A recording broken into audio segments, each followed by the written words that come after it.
A última vez que eu preguei, eu fiz um paralelo do livro de Levíticos com algumas questões de Jesus da nova aliança. Não sei quem que vai lembrar aí, tá? Eu quero fazer algo semelhante hoje ao livro de Números, que nós estamos lendo na nossa leitura. Para aqueles que não estão lendo, eu vou aqui pedir ajuda para o pessoal que está ajudando a gente na leitura. Sabe aqueles videozinhos do Bible Project? Eu vou pedir ajuda para eles. E eu não sei se o pessoal aí vai conseguir colocar, Manu. Vamos fazer aqui uma tentativa. 5 minutinhos, a introdução da minha pregação vai ser essa explanação do livro de Números. E eu vou fazer aqui uma leitura de Números a partir do que Jesus fala com a gente, a partir de algumas questões relacionadas à nossa vida como igreja e não mais como povo do Antigo Testamento. Tá? Então eu sempre vou tentar fazer isso para vocês entenderem que os livros do Antigo Testamento, eles apontam para Jesus e eles são ressignificados, eles são relidos pela obra de Cristo, pela nova aliança.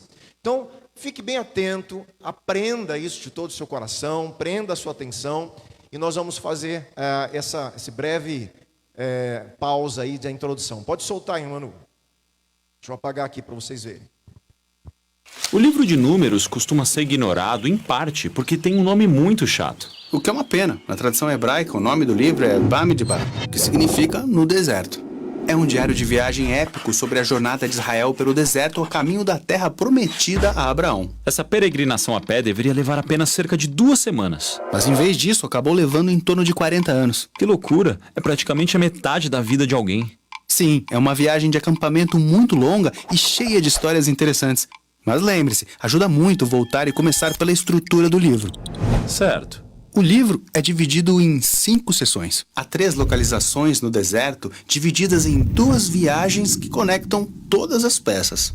A primeira sessão do deserto é no Monte Sinai, bem aqui no mapa. Então, na segunda sessão, eles viajam para uma região chamada Parã. No deserto de Parã, acontece um monte de coisas. Depois, a 4ª sessão é a viagem de Israel a Moabe. O livro termina com uma grande seção do deserto de Moabe, do outro lado do Rio Jordão, em frente à Terra Prometida. Por meio de todas essas sessões, um enredo simplesmente flui como um emocionante filme dramático. As coisas começam muito bem, porém, logo a viagem passa a ir de mal a pior. E tudo termina com um momento final de redenção, um ato surpreendente da graça de Deus. Bom, vamos à história.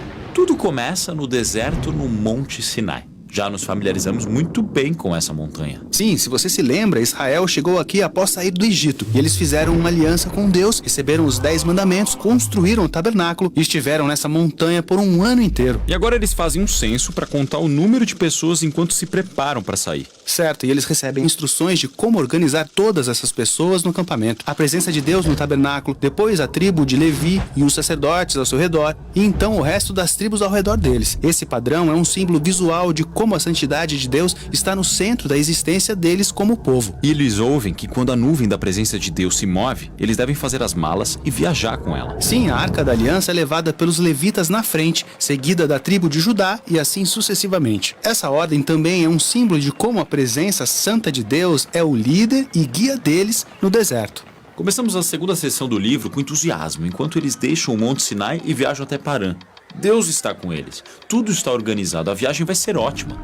Porém, não é tão ótimo assim. Depois de apenas 3 dias na estrada, o povo começa a reclamar de fome e sede. Então, até o irmão e a irmã de Moisés começam a falar mal dele diante de todo o povo. Definitivamente não é um bom começo. Mas agora estamos entrando na terceira sessão, o deserto de Parã. É aqui que eles enviam os 12 espias para observar a Terra Prometida. 2 desses espias regressam muito otimistas. Mas os outros 10 estão apavorados. Eles não confiam em Deus e começam a dizer: seremos aniquilados lá dentro. Então, eles iniciam um motim e tentam nomear um novo líder que vai levar todo o povo de volta ao Egito. Basicamente, eles estão se recusando a entrar na Terra Prometida e Deus honra a decisão deles.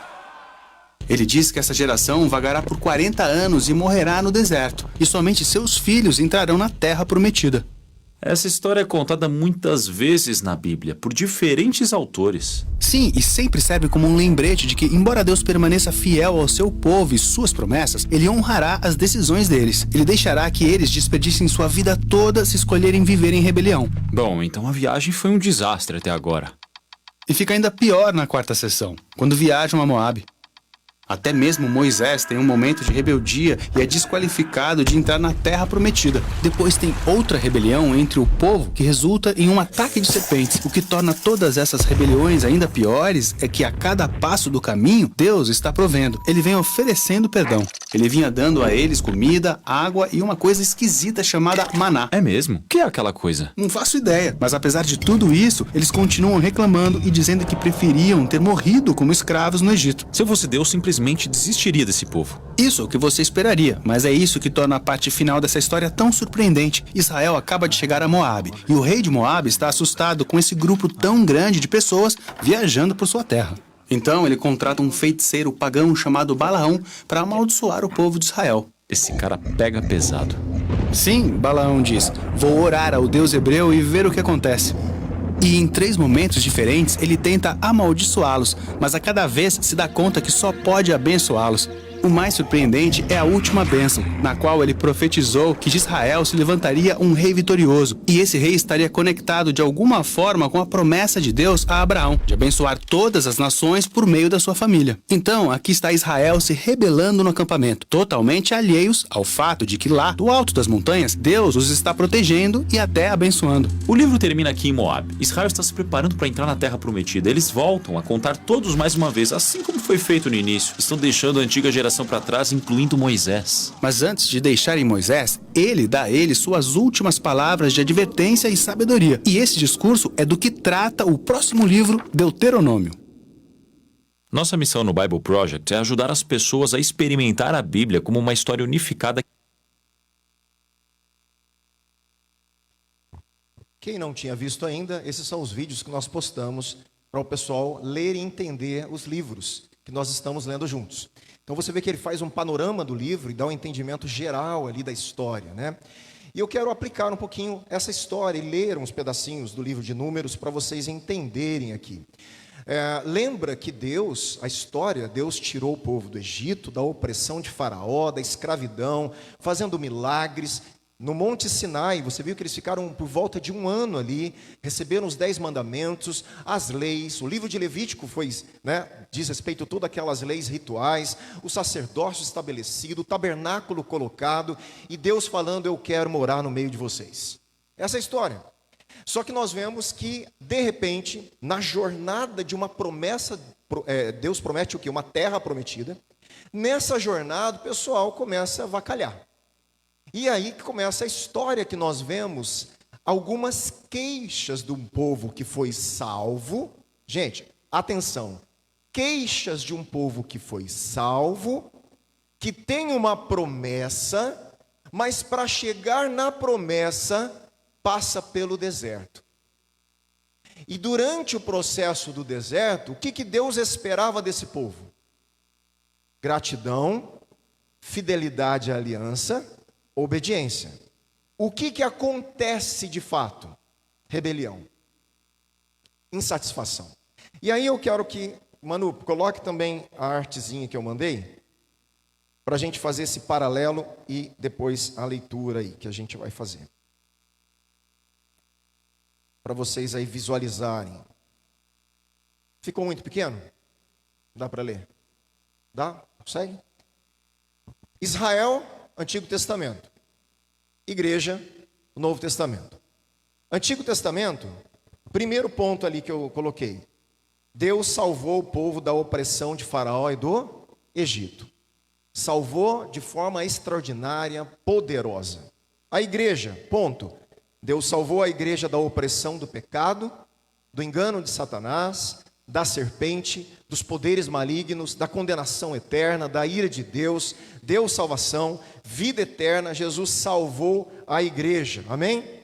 Olha o paralelo, lembra que Israel, gente, é como se Israel fosse um microcosmos da humanidade, como que eles fossem uma maquete histórica de tudo que Deus ia fazer com a humanidade toda. Ponto 2, Deus faz uma aliança com Israel para eles serem povo santo. Israel foi chamado por Deus para ser uma nação sacerdotal, uma nação que iria representar a glória de Deus em meio a todas as nações. Poxa, semelhante à igreja, luz do mundo e sal da terra. A igreja tem que ser. Ponto 2, na igreja, Deus faz uma nova aliança, para sermos também um povo santo, separado, distinto, que traz a glória, a característica, a vontade, o caráter de Deus às nações, às pessoas que não conhecem. Olha como que é o paralelo que está acontecendo. Ponto 3, Deus promete uma terra para Israel, Canaã. Deus promete nessa terra a sua glória, Deus habitar no meio deles. Para a igreja, Deus promete uma vida eterna, Deus promete novos céus, nova terra e a sua glória eternamente habitando conosco. A nossa Canaã eterna, certo? Só que, para chegar em Canaã, nós estamos no deserto, que é esse mundo que nós vivemos. Essa caminhada que nós vivemos é um tipo de deserto do Antigo Testamento. Deus abre o Mar Vermelho para a gente, Deus sustenta a nossa vida, sim ou não? Só que também tem coisas no deserto que incomodam a gente. E aí aonde está? A questão toda é, nós vamos reclamar, nos queixar, nos rebelarmos, ou nós vamos ser gratos a Deus pela salvação e pela promessa? É isso que eu quero conversar um pouquinho. E o ponto 4, o povo se rebela na jornada para a terra prometida. Aí eu faço a pergunta, você também se rebela? Guarda aí para a gente conversar sobre isso. Vamos abrir a Bíblia em Números, capítulo 11.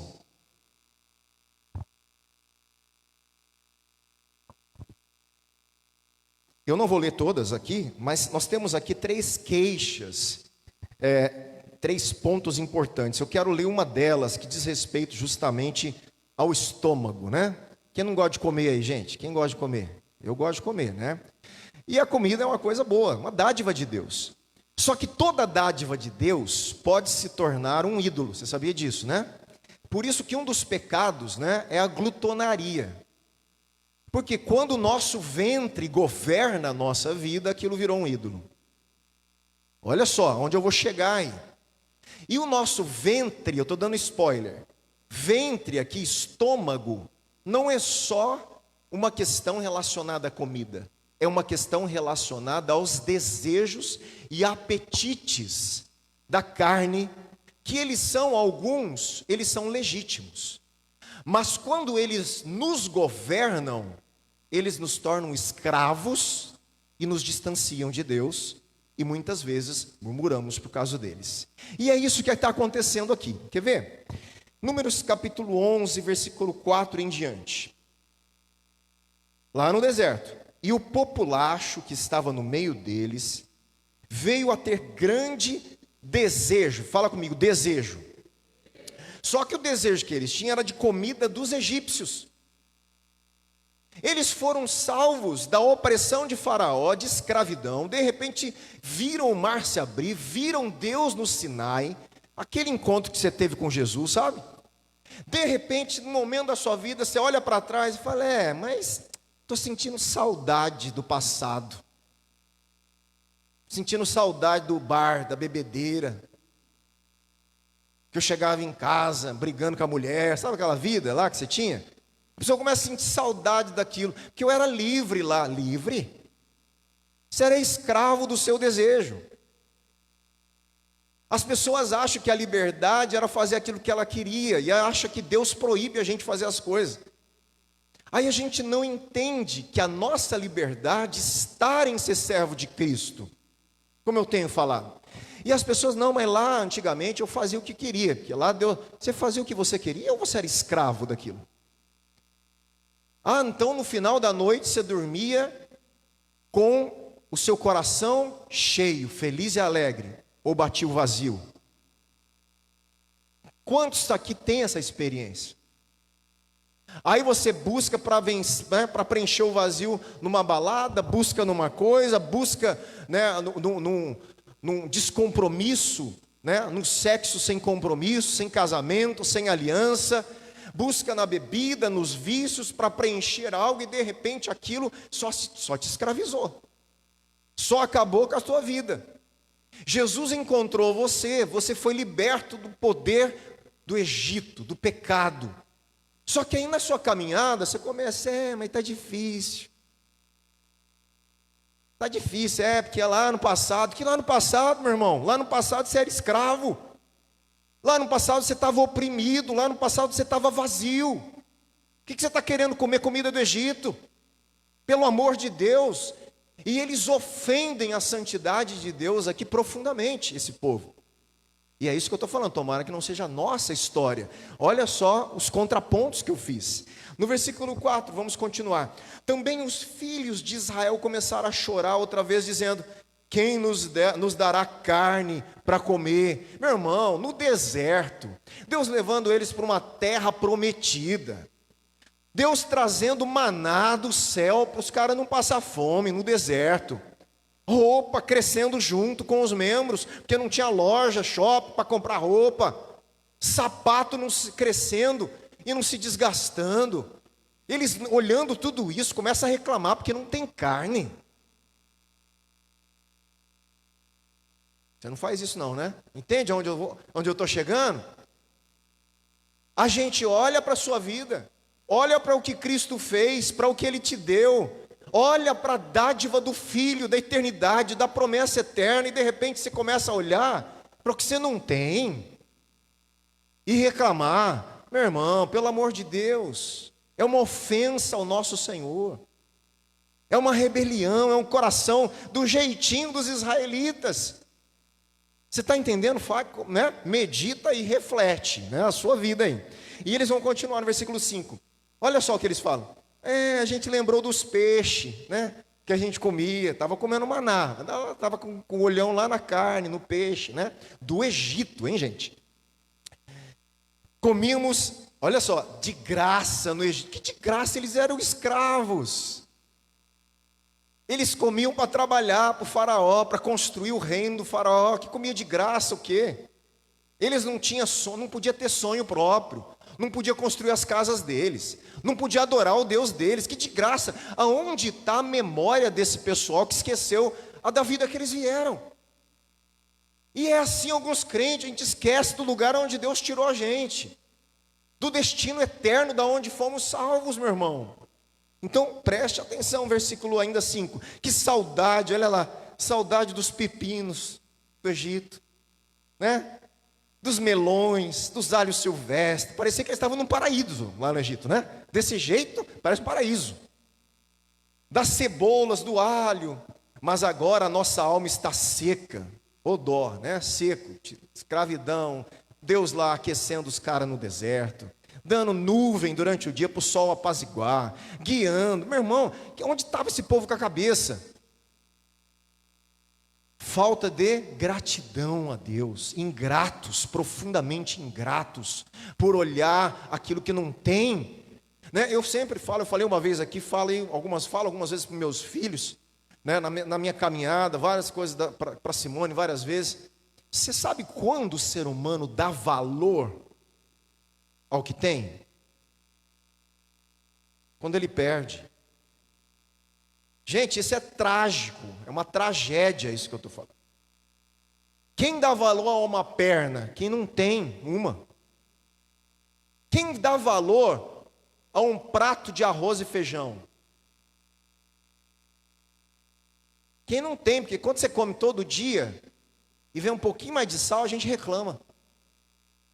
Porque a gente tem. Agora, perde o arroz e o feijão, fica sem. E vê se chegar um arroz e feijão sem sal, você não vai comer agradecido a Deus. Só que isso tem que mudar. Como cristãos, nós temos que aprender a ser gratos. Contentamento com a graça que nos sustenta a nossa vida. E esse povo estava ingrato com Deus, porque ele, cadê o que tinha? Por que eles estavam, Deus, obrigado pelo maná, obrigado pela nuvem, obrigado pelo fogo, pela sua presença, pela sua direção, obrigado pela promessa. Não, estou ruim porque eu não tenho pepino, não tenho alho. É o ser humano, é a natureza humana, gente. Não acho que você não é assim, não. Todo mundo aqui é assim, eu, você. É que uns estão lidando com isso. Com o Evangelho, Deus vai transformando. E a nossa gratidão começa a fluir de dentro do nosso coração. E a gente começa a lidar, mas todo mundo tem que lidar com isso. Uma hora ou outra da nossa vida. Versículo 6. Mas agora, já li, versículo 7. O maná é como uma semente de coentro, e a sua aparência era semelhante de bidélio. Gente, quando os caras viram o maná, eles falaram assim: que isso? Maná significa que isso? Porque ninguém sabia o que era aquele negócio lá. Que isso? Né? Aí, óbvio que aquilo ficou conhecido como pão do céu, mas era um negócio que eles não conheciam. Aí depois fala, tem gosto de uma coisa, com pão, com bolo, com não sei o que, tem gosto. Mas o que é isso? É isso, cara, que Deus estava sustentando eles daquele jeito. Então, nós estamos vendo aqui, e eu quero fazer uma pergunta, já para ler alguns textos depois. A quem eles estavam servindo aqui? Ao ventre deles, aos seus desejos pecaminosos e ingratos. E nós vamos ver esse conceito em Filipenses. Abra a Bíblia aí comigo em Filipenses capítulo 3, versículo 18. Olha só, agora eu faço as conexões com o Novo Testamento. Filipenses 3, 18 a 21, diz assim: pois muitos andam entre nós, dos quais repetidas vezes eu lhes dizia, e agora digo até chorando, que são inimigos da cruz de Cristo. Olha o que Paulo está falando para a igreja de Filipe. Tem gente aí no meio da gente aí, que está andando aí na igreja, que eu falo que eles são inimigos da cruz de Cristo. O destino deles é a perdição. Quem é o Deus deles? O Deus deles é o ventre. E ventre aqui, o estômago mesmo, barriga, ela tem um símbolo aqui, como eu estou falando, é uma metáfora, é uma analogia, eles são concretos, o jeito dos judeus escreverem. Esse ventre simboliza todo o desejo e anseio contrário à vontade de Deus.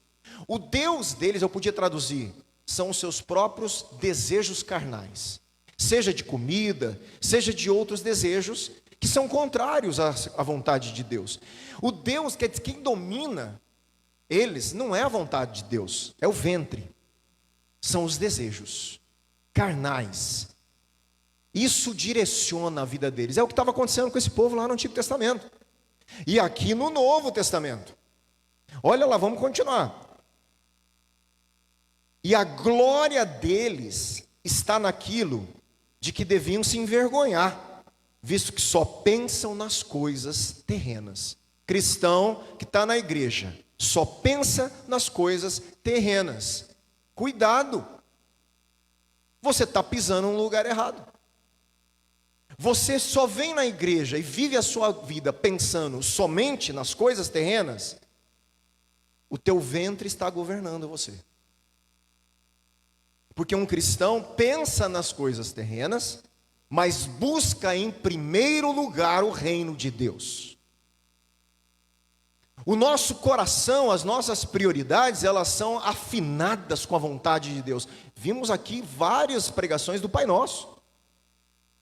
Seja feita a tua vontade. E vimos como essa dinâmica deve funcionar. Versículo ainda 20. Pois a nossa pátria, olha onde está a tua pátria, onde está a tua cidadania, onde o teu pé espiritual tem que estar fincado. A sua pátria está nos céus, meu irmão. De onde também aguardamos o Salvador, o Senhor Jesus Cristo, o qual transformará o nosso corpo, esse corpo teu de humilhação, esse corpo que humilha a gente. Por que ele humilha? Porque ele adoece. Ele é corruptível, ele é mortal, ele é frágil, esse nosso corpo, passageiro, ele se decompõe, ele está morrendo a cada dia o nosso corpo. Esse corpo ele vai se transformar para ser igual ao corpo da glória de Cristo, segundo a eficácia do poder que ele tem de até subordinar a si todas as coisas. Então, nós vimos aqui que Paulo está falando: cuidado, não deixe o ventre de vocês ser o Deus de vocês, governar os desejos carnais, governar a sua vida. Não deixe as coisas terrenas terem prioridades na sua vida cristã. Paulo está ensinando isso e nós vemos. Então, a quem eles estavam servindo lá no deserto? O ventre, o estômago. O Deus deles era os desejos do Egito. Aí eu pergunto, a quem Jesus serviu? Vamos ver? Abra lá em João capítulo 4, versículo 33. Depois a gente lê outro aqui. João 4, 33.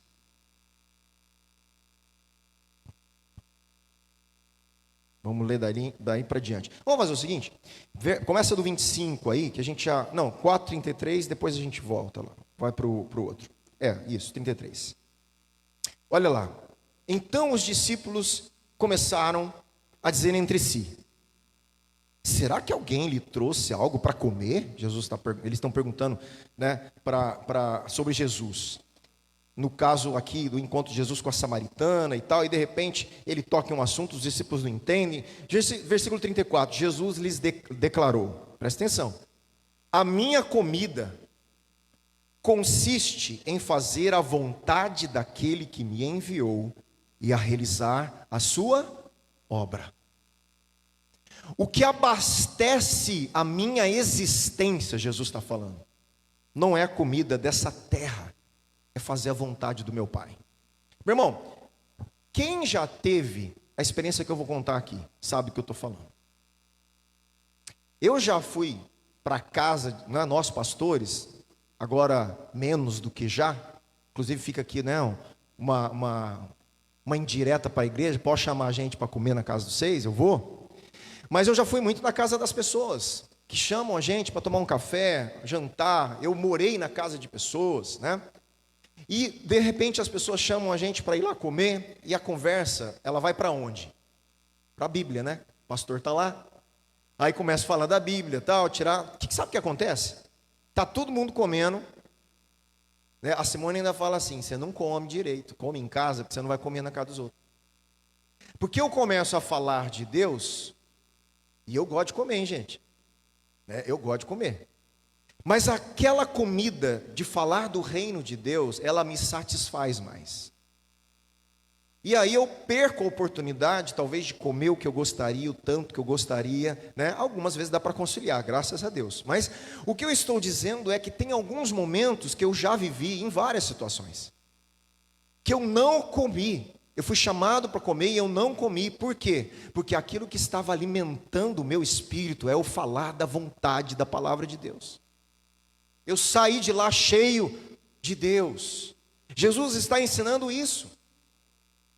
O reino de Deus, as coisas de Deus, elas devem satisfazer os nossos desejos mais do que as coisas terrenas, que são lícitas. Comer é lícito, é abençoado. Jesus conversava com as pessoas comendo. A mesa é um lugar de bênção, mas ela não pode dominar o nosso coração. As bênçãos de Deus não podem ocupar o lugar de Deus. É o que eu sempre falo: Deus vai pedir teu Isaac, mesmo que foi ele que deu, para saber se o teu Isaac não virou um deusinho. Porque ele não pode estar no lugar de Deus. Nunca, nada pode ocupar. Sabe aquele emprego que Deus te deu? Não pode ser mais importante do que Deus. Sabe a profissão que Deus te deu? Sabe aquele dinheiro que Deus te deu? Sabe aquela renda? Não pode estar no lugar de Deus. Ele vai pedir para testar o nosso coração. Porque nada pode ocupar o nosso coração em primeiro lugar.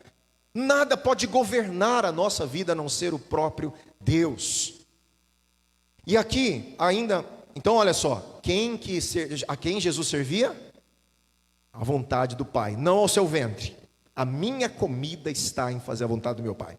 Agora vamos mais um pouquinho. A pergunta agora aqui é: a quem você serve? A quem nós estamos servindo? Aí vamos fazer uma reflexão em João, capítulo 6.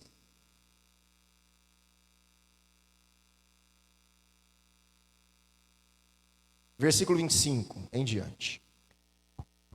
Deixa eu ver aqui se eu anotei, eu acho que é mais fácil aqui. João 6, 25 diz assim: e tendo-o encontrado no outro lado do mar, lhe perguntaram: mestre, quando o Senhor chegou aqui? Jesus respondeu: em verdade, lhes digo que vocês estão me procurando. Olha lá, presta atenção.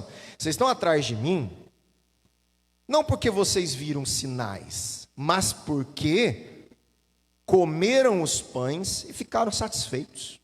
Opa, Jesus dá uma dura aqui no povo, hein? Sabe que vocês estão atrás de mim, me procurando?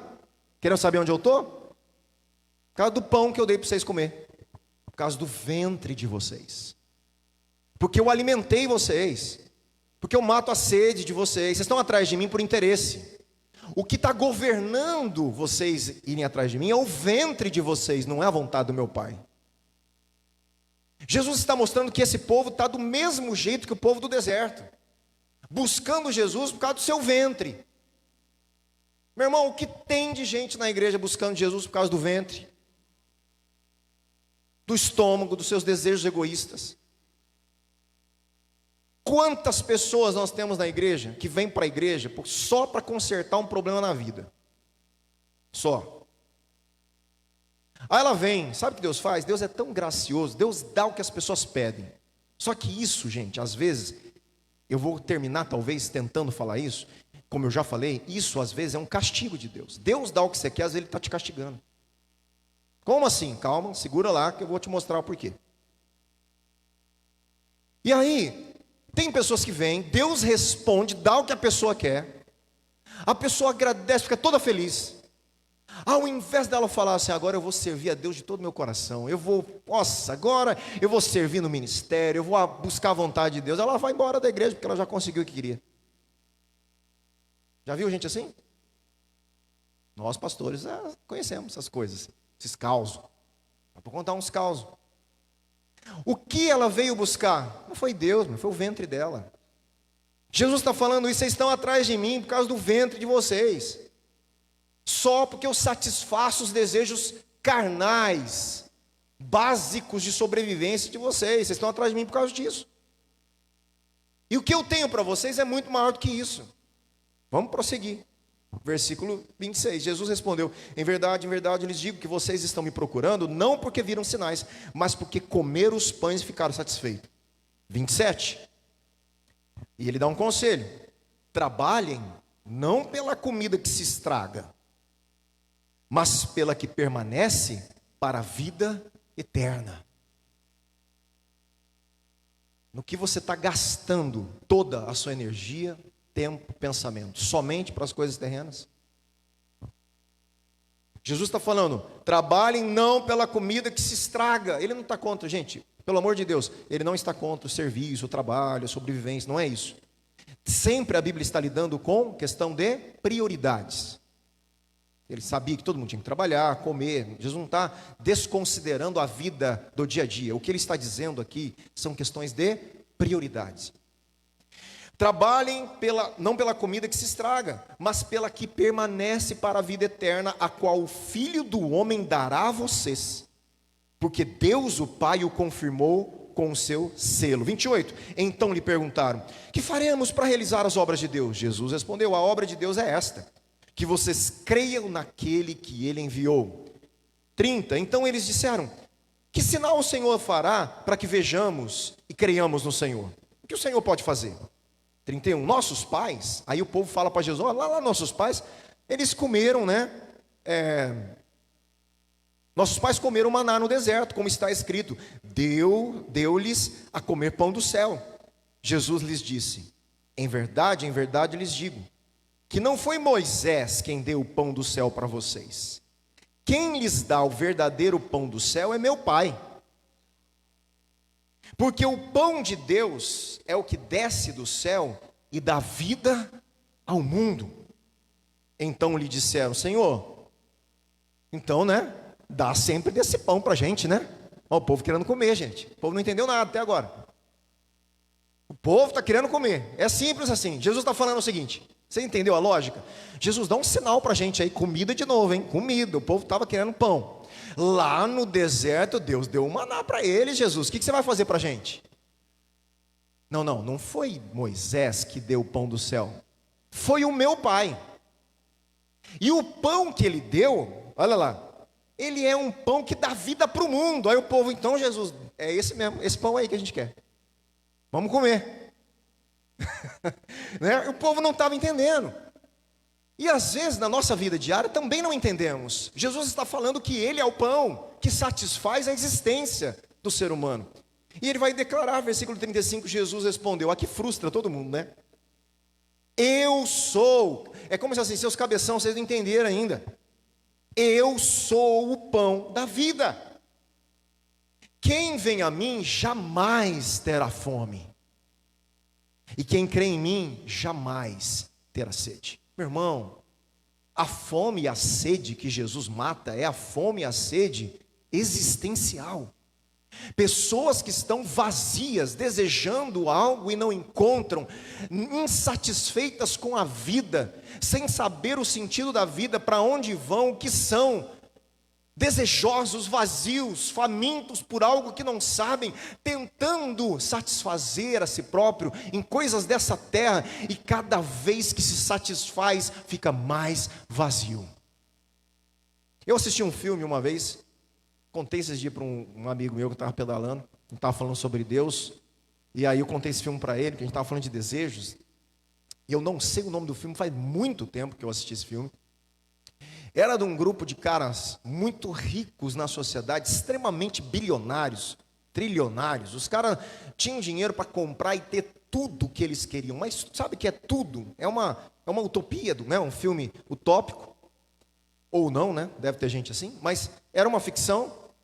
E de repente, é interessante que esse grupo de pessoas, ó, atenção que eu estou falando, no filme, esse grupo de bilionários, né, trilionários, eles não tinham mais razão de viver. Existia uma insatisfação terrível, porque eles não conseguiam, não tinha mais nada do que eles podiam ter que o dinheiro comprasse, que eles não tinham. Isso trouxe um abatimento, uma depressão, uma falta de sentido na vida profunda. Aí nasce um negócio, aí nasceu uma empresa que queria criar alguma coisa para dar sentido para a vida desse pessoal aí que tinha acabado. E no filme, qual que era? Eles vendiam a morte. Experiências de morte. Mortes supervisionadas. Podia morrer e não voltar mesmo, mas a experiência era passar períodos de morte e serem ressuscitados. E isso trouxe uma nova possibilidade de consumir algo que satisfazia. Mas isso ia acabar também. Mas a empresa falou assim, vamos lucrar com esses caras. Vamos vender a morte para eles. E eles começaram a pagar e procurar a empresa para ter a experiência de morrer e voltar. Porque nada mais satisfazia. Meu irmão, essa é a realidade do ser humano. Isso é interessante, né? Lacan, na psicanálise, ele fala isso. O ser humano é um ser desejante. Você sabia que quando você deseja algo, deseja profundamente, você consegue aquilo, não satisfaz? Você continua desejando outra coisa? Já passou por essa experiência?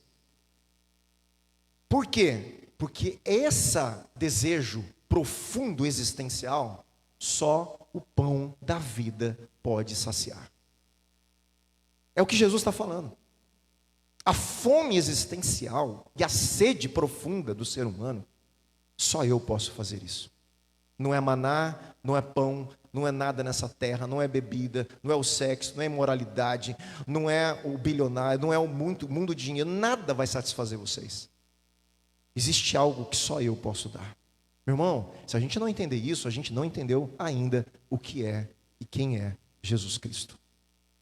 Vamos continuar sendo esse povo do deserto, murmurando, reclamando, por não entender a salvação e a promessa que nós temos.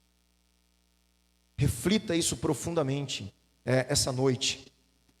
Deixa Deus trazer você a uma consciência da vida cristã, da satisfação existencial que podemos encontrar, independente das circunstâncias.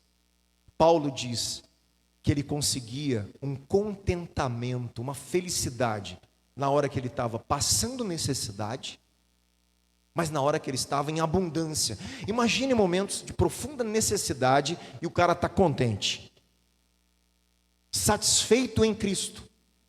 E aí imagine um momento de profunda abastança, mas a satisfação não está na abastança, está em Deus. Essa é a vida cristã. Porque nós vamos desfrutar da abastança, nós vamos ter tempo de abundância, não é? Temos tempos melhores na vida, ou não? E tem tempos difíceis, todo mundo passa por momentos. A vida é um alto e baixo em alguns sentidos. Só que a satisfação existencial, ela não pode estar sendo movimentada pelas circunstâncias.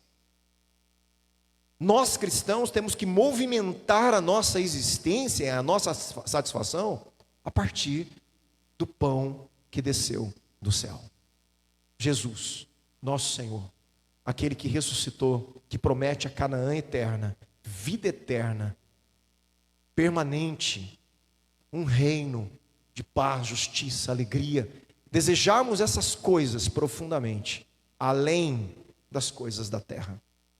É isso que precisamos como cristãos, e essa noite eu chamo você a esse momento de oração e de reflexão diante dessa palavra. Que Deus convença, que o Espírito Santo convença você, né, a essa vida cristã de satisfação em Cristo, de entender que Ele é o pão da vida, de evitar a ingratidão, né, de evitar os momentos de queixas, de murmuração. Ele sabe da sua dificuldade, Ele sabe que tem momentos difíceis, Ele passou no nosso lugar momentos difíceis. Meu irmão, atenção aqui para eu encerrar.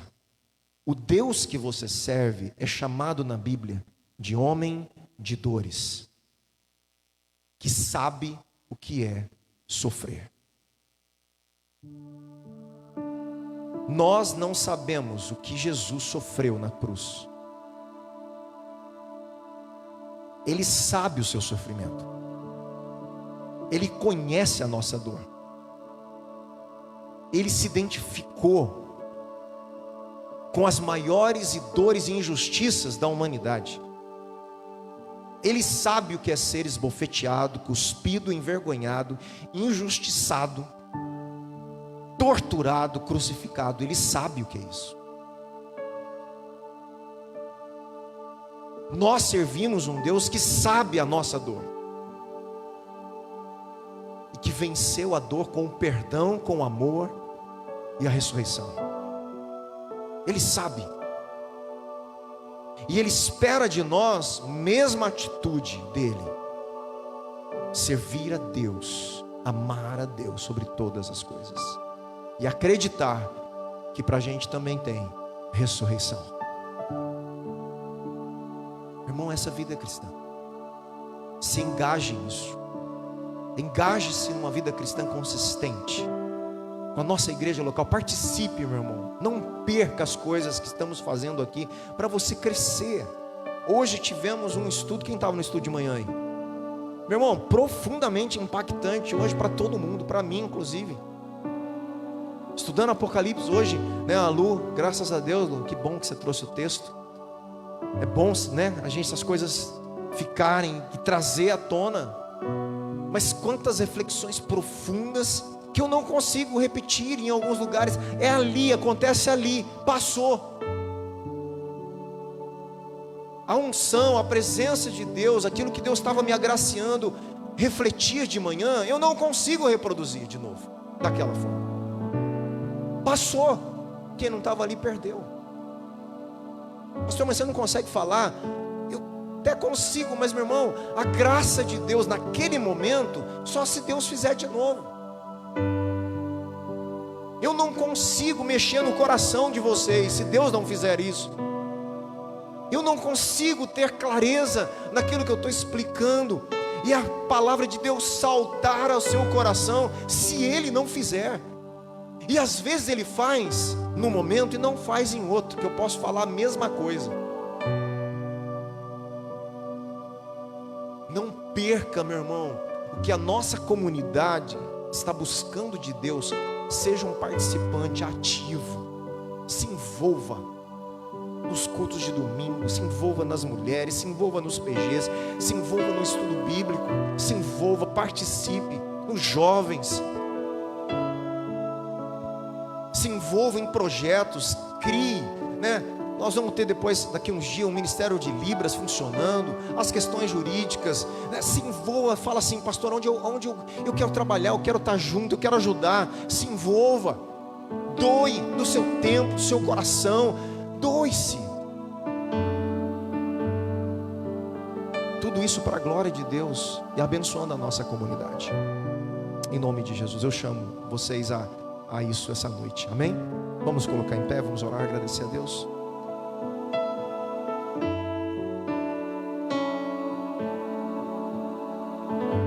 Feche os teus olhos um momento.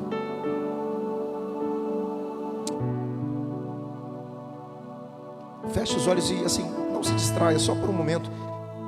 Não deixa a palavra perder, não. Às vezes a gente acaba de ouvir a palavra e aí já esqueceu tudo que foi falado. Não, feche os seus olhos, reflita um pouquinho. Quem está governando você? O seu ventre ou Jesus? Seus desejos pessoais ou a vontade do Pai? Que governa a sua vida, o que de fato é prioridade, né? É você e Deus agora aí, ó, no seu coração, fala com Ele, né? E se é alguma coisa, pede para Ele te ajudar. Fala: Pai, eu pisei na bola em algumas situações, eu fui ingrato, eu me queixei, eu me rebelei, eu falei coisas que não devia. Fala para Deus. Conversa com o teu Pai. Deixa Ele ouvir o seu coração, deixa Ele saber que você reconhece, que você sabe que precisa se consertar, melhorar. Deixa Ele ouvir o clamor do seu coração.